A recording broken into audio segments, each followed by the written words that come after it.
Hello and welcome, everybody, to today's episode of the Angelic Footprints podcast. I'm so excited to be here tonight with Wasko. And she is an energy healer, a spiritual counselor, and a psychic medium who helps old souls and survivors of narcissistic abuse heal and evolve. That is amazing. I couldn't believe it when I read that line. That is beautiful. Her work focuses on trauma recovery, nervous system regulation, and deep soul healing. She's the author of a book, An Old Soul's Journey, a guide for inner child healing and transformation. It sounds like you are doing some wonderful transformative work in the world. And tell us a little bit more about yourself, please. Yeah, my whole awakening, I think, like most, shocked me because my background's in business. I was not in the spiritual space at all.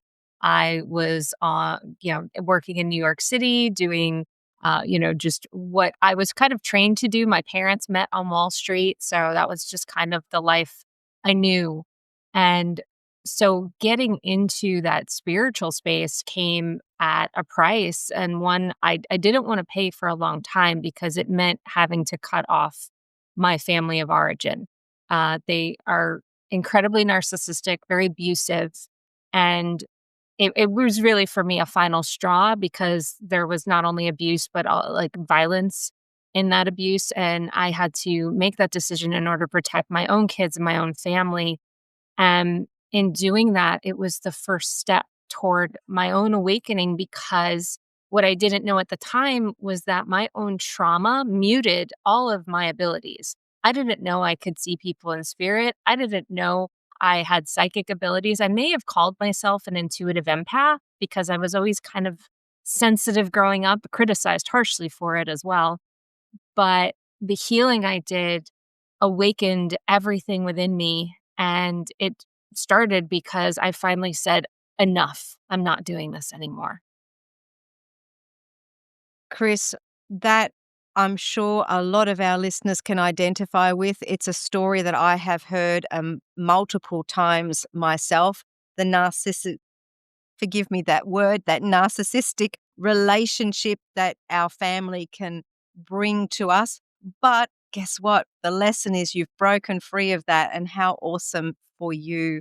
Thank you so much for sharing that.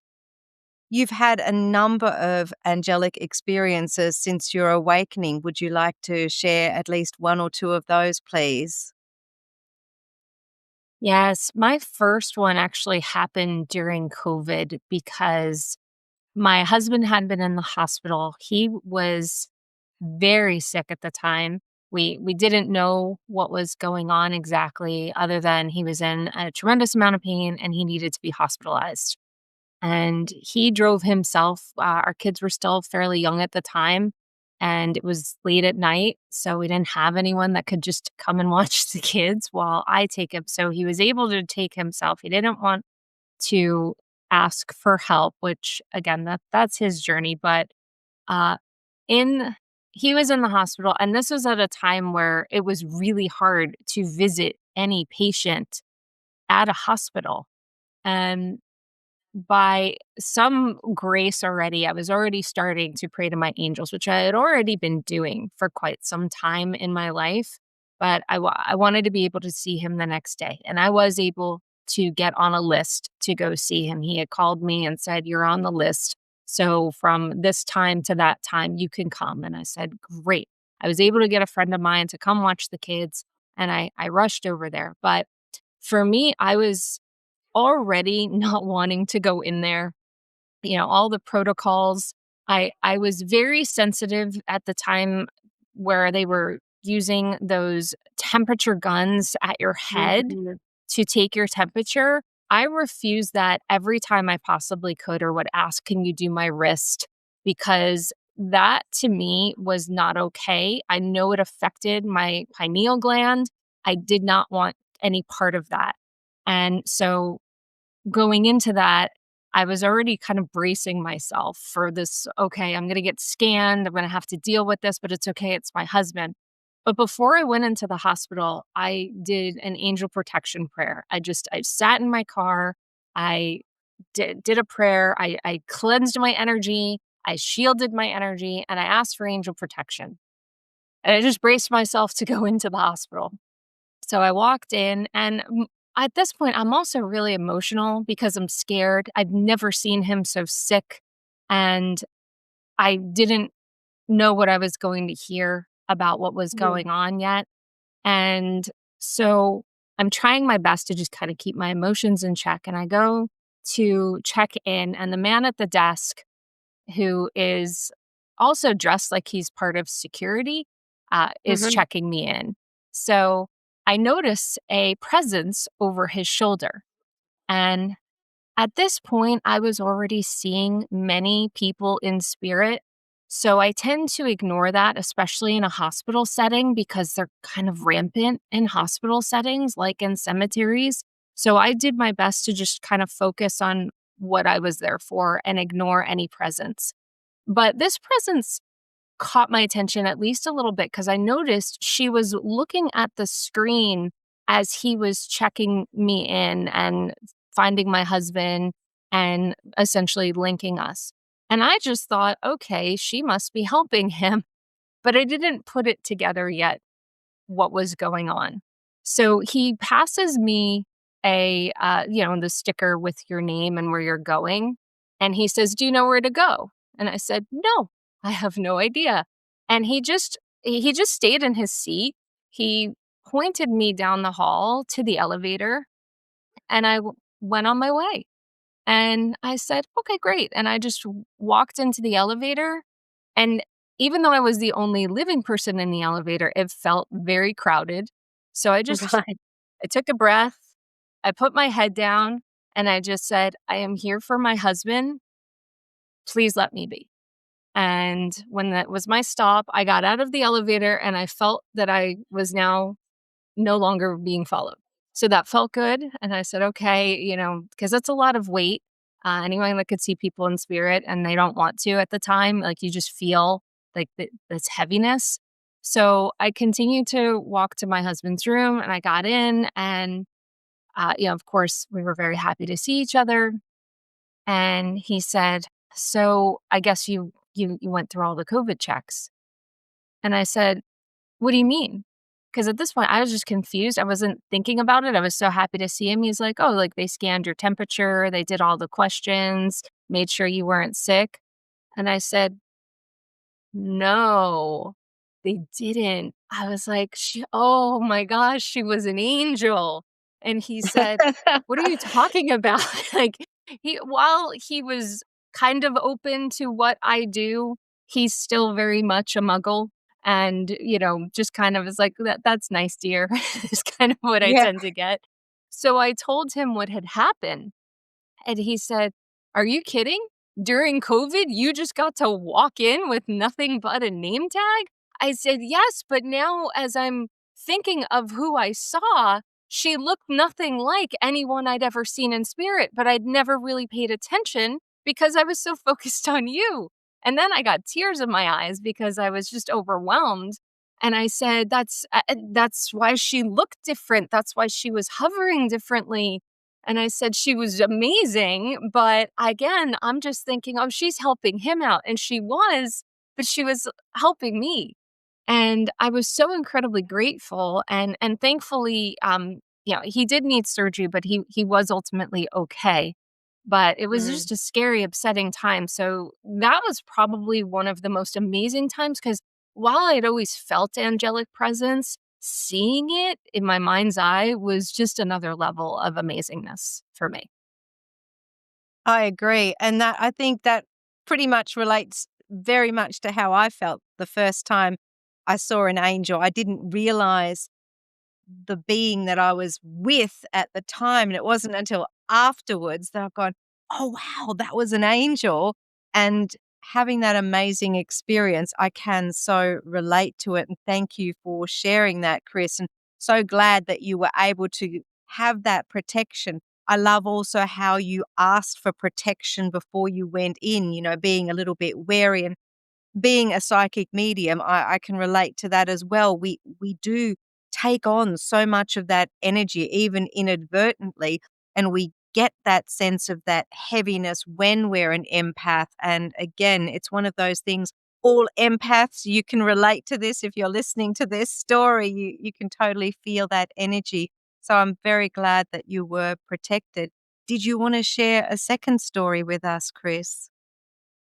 Yeah, I do have one that I I I don't even know, like, I won't say right out that he was an angel, but the experience was very angelic in nature, and I think my cognitive dissonance has come in a bit, but I do feel it's worth sharing because anytime I've shared this story, people are always like, "Wow." This actually happened this year on my birthday.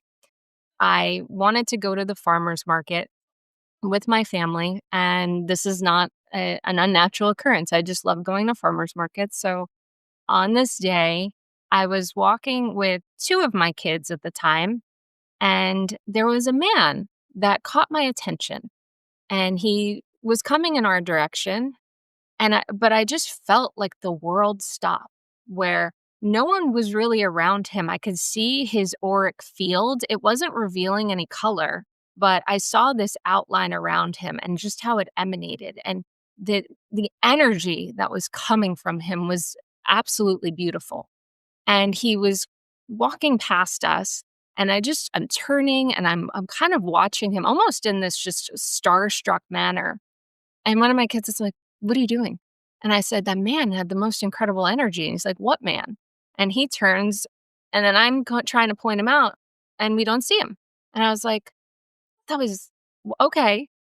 And so we just kept walking on our way. And I started to explain, I've never experienced that in a human.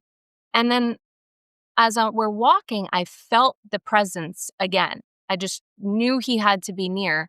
And I turned around and he was right behind us. So I grabbed my son. I was like, that's the guy. Like, that's who it was. And I was like starstruck. I felt like this weird fan that was excited about a celebrity that they, had wanted to meet. But again, this is a complete stranger, but I'm just feeling this amazing energy. So now I want to say something to him without seeming crazy, but I already feel crazy because I'm about to tell someone how amazing their energy is. And I said, okay, be cool, be cool, be cool. Like, pick your opportunity to where you don't seem like a psycho. And we're walking, he's kind of walking along the same line with us, but I don't just want to say something as we're walking. It just didn't feel right. But then he just stopped and he paused. And so I stopped and I looked at him and I said, "You have the most amazing energy." And he just looks at me and he smiles. He's like, "Thank you so much. Likewise." And so now the door is open. So I feel like I have to say more. And I said, "I'm not sure what it is you do, but I really hope it's out in the world."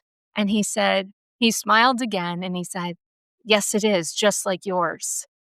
And now I'm like, wow, thank you. Yeah. And he turned away, but then he paused and he looked back at me and he said, "What you're doing with your kids, keep on doing because it's amazing." And I said, I kind of paused and I got a word flashed in my mind, and it was the word genius. And my oldest child is, I would say, a certifiable genius. He went through school very rapidly, so I thought that's Mhm. what he meant. And then a flash came in my brain, like, this man was communicating with me telepathically, and it basically showed me, though that's not what I'm talking about, but then showed me how I help my kids find their genius. Yeah. And I said, and I got tears in my eyes. I just like welled and I was like, "Thank you so much." And he said, "Have a great day." And then he left. And I was stunned. I couldn't believe it that the telepathic communication I hadn't had with anyone living. I'd only had that with people in spirit. Unless you count my kids, but it's a little different with your own children. because you have a very different energetic link as a parent to your children. But I was just, the energy I felt from this man, I wanted to follow him because I wanted to just soak in it all day. But it was literally, I mean, it was my birthday. It was the best birthday gift I could have received. I was so incredibly grateful. And I know that he also gave me this download that, helping kids find their genius. I'm supposed to teach this because I do teach. I do a lot of spiritual teachings. And he gave me this gift to share it with the world, and I plan to. So, when I told a few friends that day what had happened, because a lot of people had reached out to me, asked me how wish me happy birthday, and asked me how my day was going, and I said, "The most amazing thing happened," and I told them, every single person I share that with asked me, "Do you think it was an angel?" And I said, I kinda think it was. It's just weird to say that about someone that seems so human, but he really in no way was human feeling. His energy was so high vibration. His auric field showed in a way I'd never seen in anyone's aura. He I could feel him without seeing him and know it was him, and the way he telepathically communicated, it it's everything I've ever heard of when angels show themselves in human form. It's Yeah. just a little surreal when it happens to you. You almost wanna be like, "No, I don't know." So I kinda did that, but yeah, it was really incredible. So it's almost like you believe it, but then you don't believe it happening at the same time? Yeah. And I've had that as well, but I know that you said specifically angel. My gut on that is telling me guardian angel specifically for you. And because obviously it was your special day, showing you, I'm here with you, I'm your guardian, I'm around you. Otherwise, why would he have come back and been so close to you and wanted to make that connection with you? Does that feel right when I say that? It wouldn't surprise me. It's because I do speak to my guardian angel a lot. And I have a lot of male presence around me, so it wouldn't surprise me that he presented himself in human form as male as well. A lot of my guides are male. I've had a lot of lives as a man, so there's a lot of male energy. So it wouldn't surprise me, but like I said, that cognitive dissonance just comes in even when we've been on this spiritual path. You almost want to believe but not believe because it's telling yourself, "Am I really that special?" But of course they think that of us. We are all special. We are all loved. And it happened on my birthday, so that it absolutely was a gift that I will remember forever. And so you should, Chris. It sounds such a beautiful, beautiful gift. And if I could wish that for everybody in the whole wide world, I absolutely would, because that is just one of those beautiful to be cherished moments forever. And I'm so glad that you had that experience. Tell me, do you use angels? I know you obviously are a psychic medium as well, and you use it in your teaching, but how do you incorporate angels in your work? I actually will find angels connected to clients because one of my primary things that I do is I read people's chakras. I read their 7 main chakra system. So oftentimes, if someone is connected more deeply to angels, I will see the angels or feel the angels in the chakras more dominantly in the crown or the third eye. And Mhm. if there's something else, like for example, like I will sometimes find a healing angel in like a throat chakra and find that that client has a thyroid condition. So that's not surprising either. But like I said, more commonly, it'll be in the crown more often than anything. So when I see angels in the crown chakra, I know that this person is very deeply connected to angels already. And when they're in the third eye, it will depend. So if I recognize an angel in the third eye, but the third eye gives off a darker energy, that means their third eye isn't quite open yet. But I know that that angel's working on it and trying to help in their guidance, and I'll share that. And they'll say, so, like if I find say Archangel Michael, and they'll be like, I've been connected to Archangel Michael my whole life, and so there's always that validation too. So I don't necessarily seek them out, but they always seem to be there. And I think because I always work with them and I'm always connecting to them, I love working with angels. Angels have an incredibly high vibration. And when you are in that and you feel that, sometimes it just brings me to tears. Oftentimes it gives me chills. Yeah. Thankfully, I don't get emotional when I'm with my clients because that just will throw my energy a little too much. But I'll get chills and I'm okay, like I have an angel and I'll ask who or and ask them to step forward. Guardian angels have a little different energy for me than other angels, like archangels have stronger energy. They're so old, so their energy has that just boldness and it feels very high and big. So it just really depends on how it comes forward. But like I said, I feel like they're just always there and I'm grateful that I can recognize for the most part when they are present. I think what's most interesting is the fact that I don't look for them and they just present themselves. So it's really beautiful. It is really beautiful. And when we're so open to experience that energy, why wouldn't we use that energy to work with our clients to benefit our clients? And it's another beautiful examples of how you bring that angelic presence in your life and how you work with them. I guess that answers the question, how has that influenced your life? But let me ask it anyway. How has that influenced your life besides in regards to your work? I think angels give me a lot of peace because I had a really challenging upbringing and I wasn't really praying to angels yet at at that time when it was really hard.